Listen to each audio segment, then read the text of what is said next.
In the southern plains of Kenyan Rift Valley lies a robust pastoralist community, the Maasai. Being a pastoralist community, their livelihood majorly depends on the lives of their livestock. Here, male is the dominant gender around, and all decision-making powers are vested upon manhood. Being a patriarchal community, survival here for feminine gender is like a nail through the hardest rock. Several dreams of women from various parts of this community have been shuttered down, most of them ending into mere fantasies that have never even existed in the first place.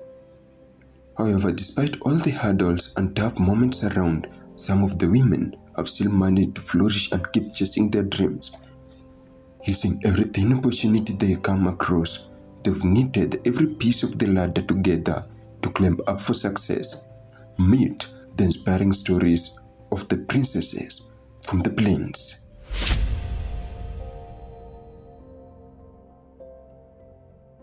From the harsh plains of Samburu County, a dark princess emerged, Maximila Nasieku. Maximila Nasieku from Samburu County, studying at Moi University, School of Information Science, doing Bachelor in Communication and Public Relations. Speaking to Snap It Up Media, she narrates how hard it has been for her to reach into university level. My bringing was a bit challenging because in my community, there was gender inequality, there was gender discrimination. So you find that boys were the most people who are valued to go to school and read and get educated.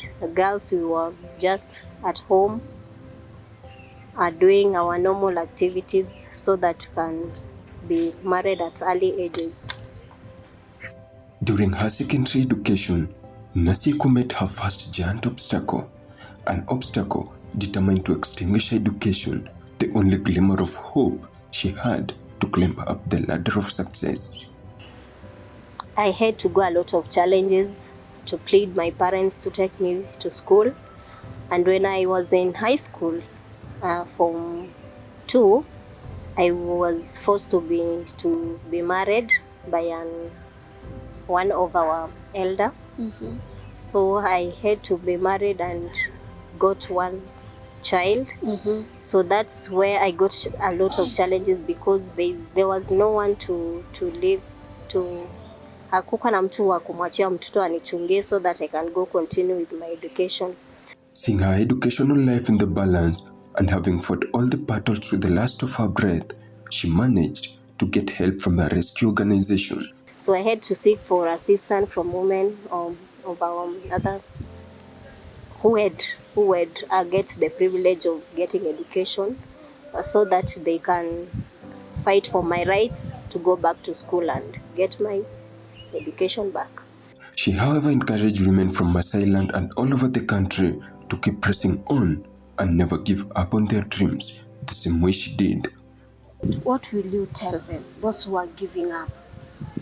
So what I can tell the ladies who are just still at home, that FGM is like we are trying to get rid of that FGM. Mm-hmm. As we ladies who have gotten the opportunity to study, we are just going to get inspired on how to fight for that the FGM, mm-hmm. so that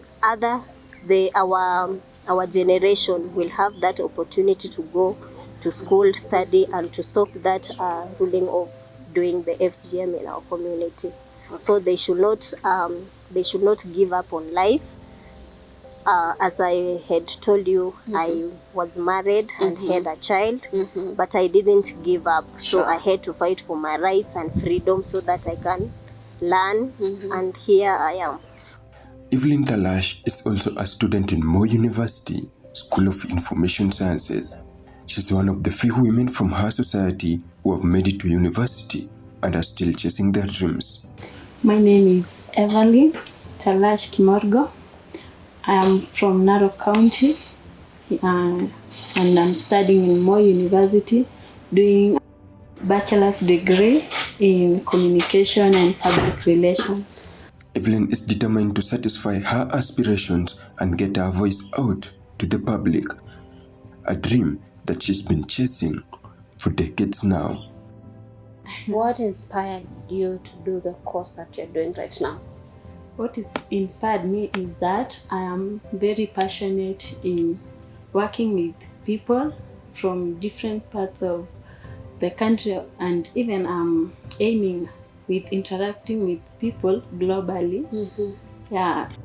With the numerous challenges she encountered in their community being a patriarchal community, Evelyn revealed that she couldn't make it alone in the midst of all the pressures.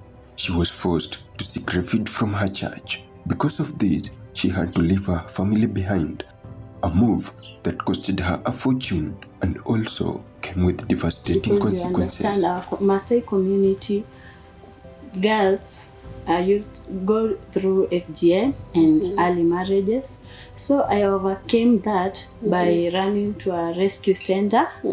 I got help from a church I used to attend while I was in Sunday school. Okay. So my upbringing, I grew up in a rescue center. Okay. I went to a boarding school, and my education has been catered throughout, has been catered by the rescue center. Yeah. Okay. Okay. Are there challenges that you went through maybe before you went to rescue center, and even at the rescue center, because people are not the same? What were the challenges? I went through the challenges because it was hard to stay in a family that is convincing you to go through FGM and get married to someone even older than your father. So that was a challenge, and even it was a challenge to get someone to talk to open up. You know, at a young age, you are afraid to tell someone what you are going through. So it was a challenge to get someone you are confidently open up to and tell them what you are going through. And in the rescue center, of course, family is something one treasures in their lives. So the challenge there was being detached from your family members. You can't get a chance to interact with your siblings, your parents, and get to learn them well.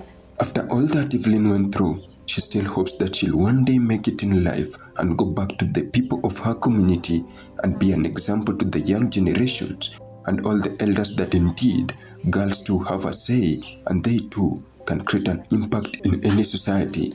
Yes, I can change them by acting as an example and inspire the parents together with their girls that educating a girl child is really important, because you get to, when a girl is educated, the society is educated. Good, yeah. That's changed the perspective of the girl child. So I'll encourage parents to embrace the girl child, educate them, provide for them their necessary needs, so that they may be able to learn well without difficulties.